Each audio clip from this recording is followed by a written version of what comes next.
शुभ दोपहर प्रिय मित्रों। आज हमने आउटबोर्ड मोटर के बहुत ही रोचक परीक्षण पास किए हैं। ओबनिंस के आपातकालीन स्थिति मंत्रालय ने इसमें हमारी मदद की। उन्होंने हमें अपना परिवहन प्रदान किया। उनकी नाव, जिस पर हमने एक कारखाना इंजन लटका दिया, एक जापानी गैसोलीन आउटबोर्ड इंजन की प्रतिकृति, जिसे हमने सफलतापूर्वक एक इलेक्ट्रिक में बदल दिया। खैर, हमेशा की तरह हमने एसपीपी डोनर का इस्तेमाल किया और ये कंबाइंड वाइंडिंग वाली मोटरें हैं जिन्हें हम लंबे समय से पसंद कर रहे हैं। पहले हमने हमेशा 90वें मोटर पर उपकरणों का परीक्षण किया। ये 3 किलोवाट का है, लेकिन अब हमने धीरे धीरे पावर बढ़ा दी है। यानी हम पहले से ही 3 किलोवाट के आदी हैं। अब हमने पावर बढ़ा दी है और अब हम मोटर डॉग और आउटबोर्ड मोटर दोनों पर 5 किलोवाट मोटरों का उपयोग करते हैं। इन मोटरों से बहुत खुश हैं। सबसे पहले ये प्रदर्शन करना आसान है, यानी जो कोई भी अपने लिए इलेक्ट्रिक मोटर बनाना चाहता है उससे बहुत अधिक कौशल की आवश्यकता नहीं होती है। वहाँ सब कुछ किया जाता है। अगर कोई दिलचस्पी लेता है तो कृपया मुझसे संपर्क करें और मैं आपको सब कुछ बता दूंगा। मोटर समाप्त होने के बाद हमने इसे पानी में उतारा और निश्चित रूप से सेटिंग्स किए। आज हमारा दिमाग थोड़ा सा हिल गया, यानी हमें विशेषज्ञों को बुलाना पड़ा।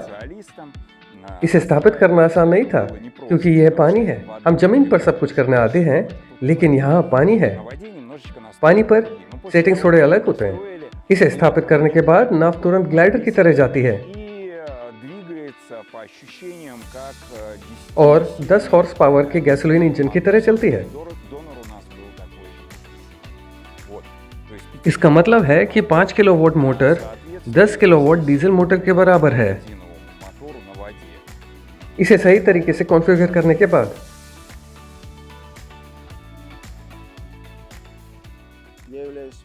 मैं ओबनिंस आपातकालीन बचाव इकाई का बचाव करता हूं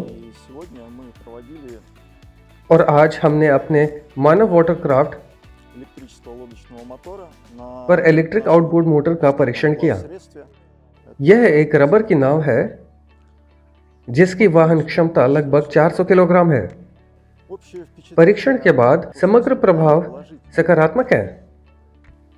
यह शांत, आज्ञाकारी है। यह कुछ बारीकियों के साथ 9.9 गैसोलीन इंजन के समान ही चलती है। अगर हम इसे अपनी सेवा में लेते हैं तो निश्चित रूप से यह हमारे लिए जल क्षेत्रों में गश्त करने के लिए काम आएगा, चाहे कोई भी नदी या झील हो। यह भी धारा के खिलाफ काफी अच्छी तरह से चलती है। खैर, पेट्रोलिंग के दौरान अगर कोई डूबता हुआ दिख जाए तो आप बिना परेशानी किए उससे संपर्क कर सकते हैं। शायद वैसे त्वरित ब्रेकिंग भी एक निश्चित प्लस होगा। हमारे उद्देश्यों के लिए 50 किलोमीटर पर्याप्त से अधिक होगा। हमारा गश्ती क्षेत्र बहुत छोटा है और बहुसंख्यक, मुझे लगता है, लोग भी उससे जैसे।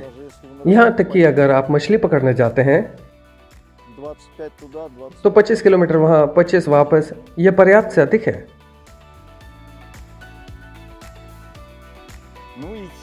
अब मैं वास्तव में अपने भागीदारों, हमारे विदेशी भागीदारों को बोलना चाहूँगा कि जो कि अफ्रीका से, लैटिन अमेरिका से हैं, जिनके पास नदियाँ और झीलें, समुद्र हैं। दोस्तों, यहाँ देखो। आज आप देखिए, हम अपनी रिपोर्ट को फिल्मा रहे हैं और मैं ओबनिंस के पास प्रोटिफ नदी पर इंजन का परीक्षण कर रहा हूँ। सबसे साफ नदी नहीं है, लेकिन काफी सुरम्य। और आप जानते हैं, दुनिया भर में नदियाँ बहुत भिन्न नहीं हैं, वे बहुत समान हैं। यदि वे पहाड़ी नहीं है तो निश्चित रूप से। देखिए, आप एक बहुत ही प्राथमिक किट का उपयोग कर सकते हैं। इसमें एक मोटर है, एक नियंत्रक, एक फ्यूज, एक डिस्क कन्वर्टर और एक छोटी वायरिंग, कुछ फिक्सिंग ब्रैकेट्स, नियंत्रक को माउंट करने के लिए एक ब्रैकेट और इंजन को माउंट करने के लिए एक ब्रैकेट शामिल है। मोटर सीधे शाफ्ट पर जाती है, यानी आप किसी भी इस्तेमाल की गई कम या ज्यादा सामान्य मोटर ले सकते हैं और वहां या तो 3 किलोवाट या 5 किलोवाट या 7 किलोवाट मोटर लगा सकते हैं, जो पहले ही कंबाइंड वाइंडिंग के साथ तैयार किया जा रहा है। मैं ये भी बोलना चाहूँगा कि निश्चित रूप से आप हमारे मोटर्स का केवल उपयोग नहीं कर सकते हैं। हमारे मोटर्स दुनिया भर में सबसे किफ़ायती मोटर हैं। आप जानते हैं कि हमारे पास एक ऑटो स्कूटर के साथ एक परियोजना है जहां सौर पैनल उसे बिना बैटरी के 20 किलोमीटर प्रति घंटे की गति से जाने की अनुमति देता है और 45 किलोमीटर तक बैटरी के साथ। यह गियर बॉक्स द्वारा सीमित है। पानी पर भी सूरज चारों ओर है। मरीन में बंदरगाह में सूरज है। आपको आउटलेट तक ड्राइव करने की बिल्कुल जरूरत नहीं है। अगर बिजली की समस्या है तो 2 या 3 सौर पैनल आपकी बैटरी को हमेशा चार्ज करेंगे। आइए विक्टर अरिस्तोव के उदाहरण को याद करें। उन्होंने थाईलैंड में और स्लावियांका मोटर पर जल परिवहन पर सौर पैनलों का बहुत सफलतापूर्वक उपयोग किया। वैसे उन्होंने वहां पहले संस्करण के 100वें 112वें मोटर्स का भी इस्तेमाल किया। अब मोटरें हर साल बेहतर और बेहतर होती जा रही हैं और वे अधिक किफायती हैं।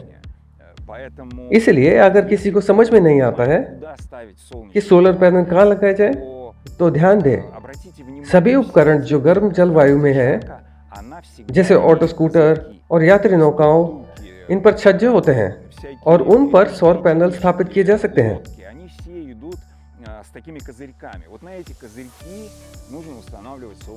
सीधे ले लो और डाल दो और आप देखेंगे कि आपको आउटलेट तक ड्राइव करने की आवश्यकता नहीं है। बहुत शांत, यातायात बहुत शांत है और बहुत पर्यावरण के अनुकूल है। कहीं भी धुआं नहीं है। आज पृष्ठभूमि में लोग गैसोलीन की नाव चला रहे थे, गैसोलीन इंजन पर। वहां धुआं था, सांस लेने के लिए कुछ भी नहीं था, क्योंकि तेल ने इस सब में हस्तक्षेप की। आप देखें कि वही 10 हॉर्स पावर की मोटर चला रही है। ध्यान दें, आप सुनते हैं कि क्या आवाज है। यहाँ तक कि नाव भी हमारे जैसी है, उसकी आवाज सुनाई देती है। हमारी मोटर बिल्कुल नहीं सुनी जा सकती। इन किट को बनाएं, उनका उपयोग करें, क्योंकि आपातकालीन स्थिति मंत्रालय की ओबनिंस टीम का आज मूल्यांकन 5 अंक है। 5 में से 5, यानी यह उत्कृष्ट मूल्यांकन है। वे बहुत खुश हैं। उन्होंने वास्तव में हमारे उपकरण की सराहना की। उनमें से 8 यहाँ थे। वे सब बारी बारी से इस नाव पर सवार हुए। पहले हाफ में फिर वो चले गए, क्योंकि आज 2 बजे के बाद उनकी क्लास होती है। दोस्तों, ये कमाल की चीज है। आउटबोर्ड मोटर अब तक की मेरी पसंदीदा है।